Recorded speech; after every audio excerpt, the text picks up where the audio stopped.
Hello and welcome to another session of Late Night Games. We're here again for VEDA Day 12, and it is once again a Friday Q&A session.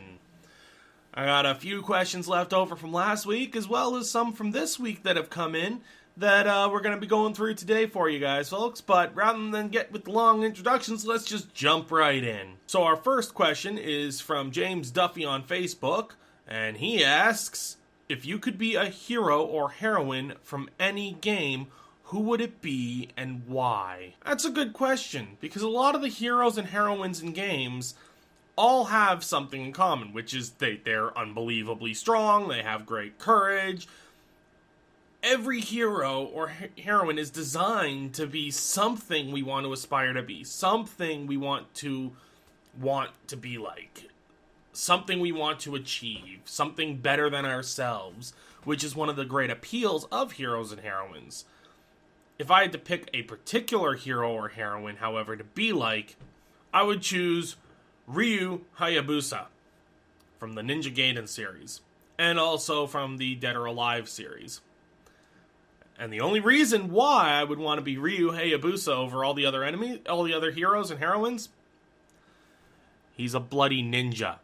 Have you never wanted to be a ninja? Name one person out there who has at one point thought, dude, I'd love to be a ninja.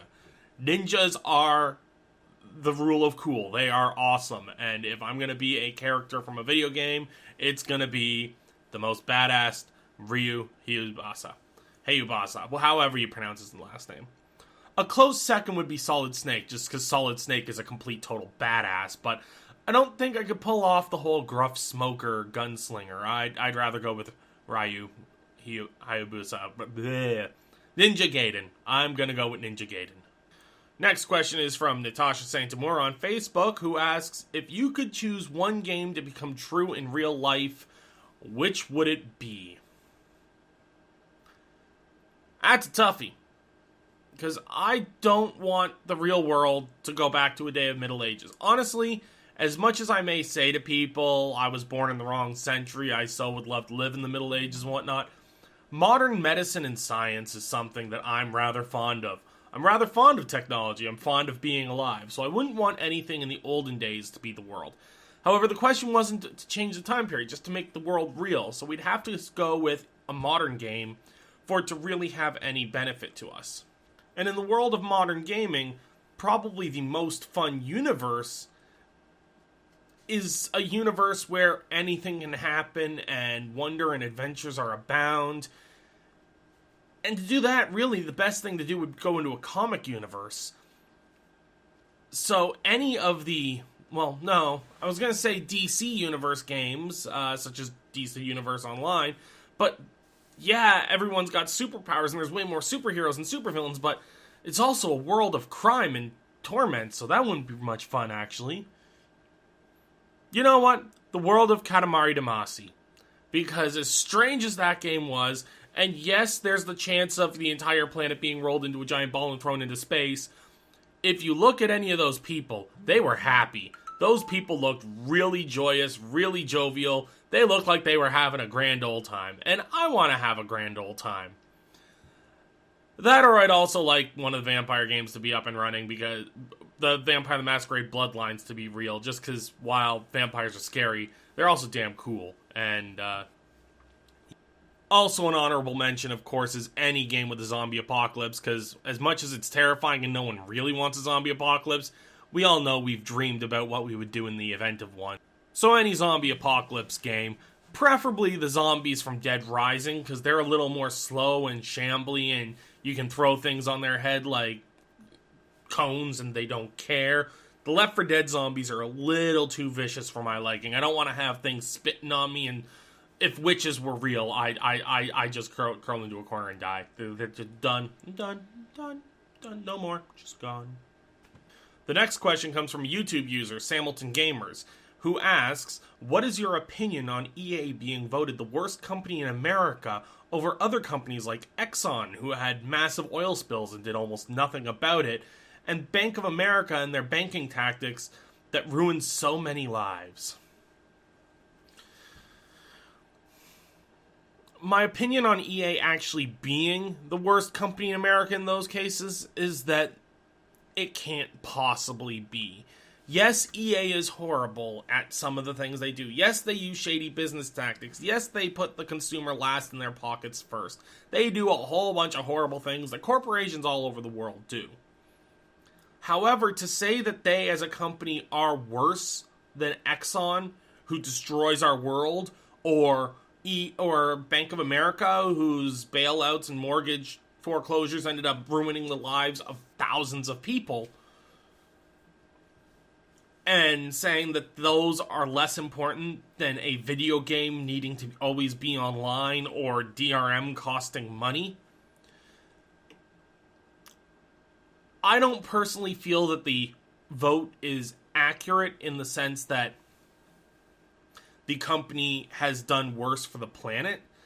I say this speaks volumes to the power of the internet, volumes to the power of communities, volumes to the powers of public forums, because one thing that almost every public forum out there, Reddit, 4chan, Dig, they all don't like EA, especially these past couple of years. So yes, EA has won the Golden Turd 2 years in a row, but I think that is primarily because of how much the internet dislikes them.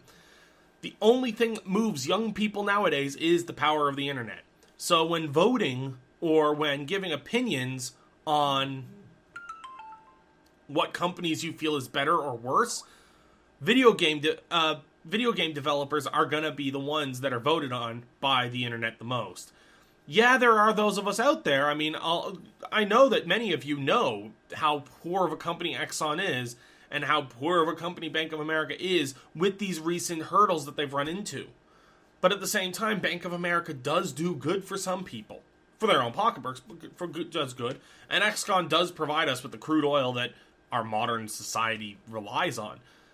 I'm not saying that these companies have done particularly well and they haven't destroyed lives, but if you ask anyone on a gaming forum or anyone just on the internet really what company they hate most right now, they're all going to jump with what the most recent one they've read about and heard the flame wars about are, or the one that's most recently affected them directly. And while EA hasn't affected people as significantly as Exxon or Bank of America, they have affected a lot more people. There are literally millions of people who have had a bad taste in their mouth with EA over the past few years. And the squeaky wheel gets the grease. In this case, EA has caused a lot of squeaking. EA has caused a lot of people to complain, so that's where a lot of the complaints are going to come from, which leads to them then becoming the worst company in America, according to the poll. I don't personally agree with it, but I see how the numbers were generated. Alright, we got 2 more questions here. I think we can actually get through all of them today. So, our next one is another one from Mr. James Duffy on Facebook, and he asks, what's your favorite game and why? If we're going with my favorite current game, that's going to take a few seconds to answer. But if we're going for nostalgia purposes, my favorite game of all time in the past, that to me has the most nostalgia, most memories, and just the most fondness, that would be Lunar: The Silver Star Story Complete. It's a game that came out on PS1. It was a remake of a Sega CD game, I believe, or a Sega Saturn game. I can't remember which of the two. But this game was a standard JRPG, and there wasn't really anything that made it stand out amongst other games on the shelf. But when I first got it, I fell in love with the characters almost immediately.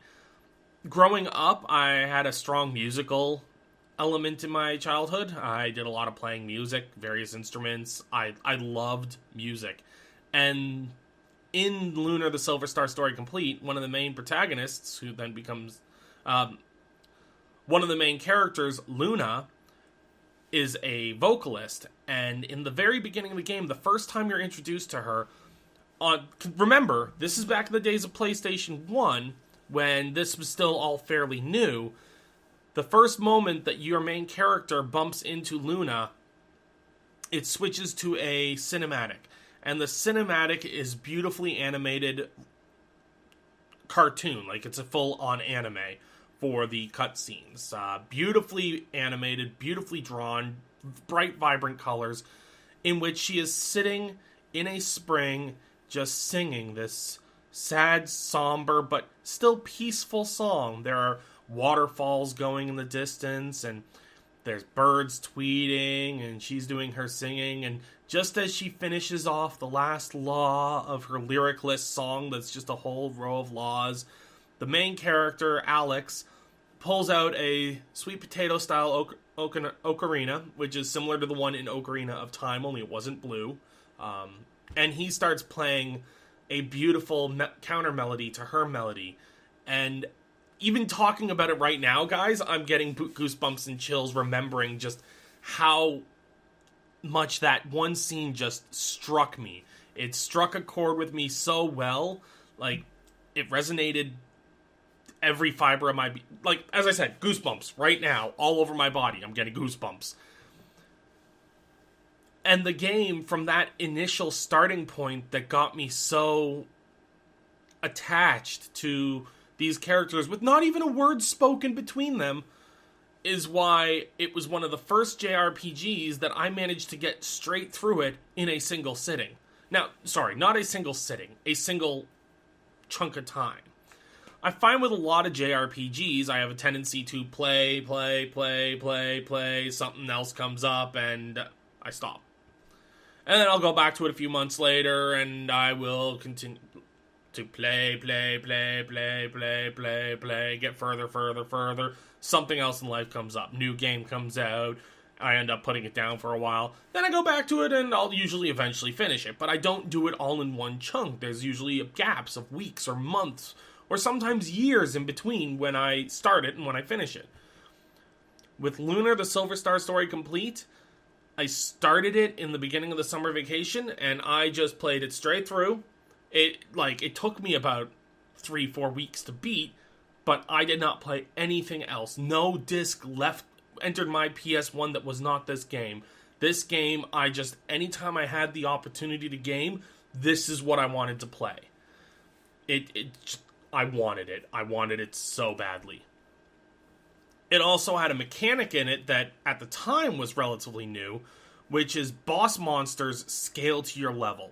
So yes, you could grind all you wanted to beat the low-level monsters in areas, but the bosses themselves did not have static stats. So you never ran into a boss whose stats were super ridiculously high or super ridiculously low that you could just cut through with a single slash.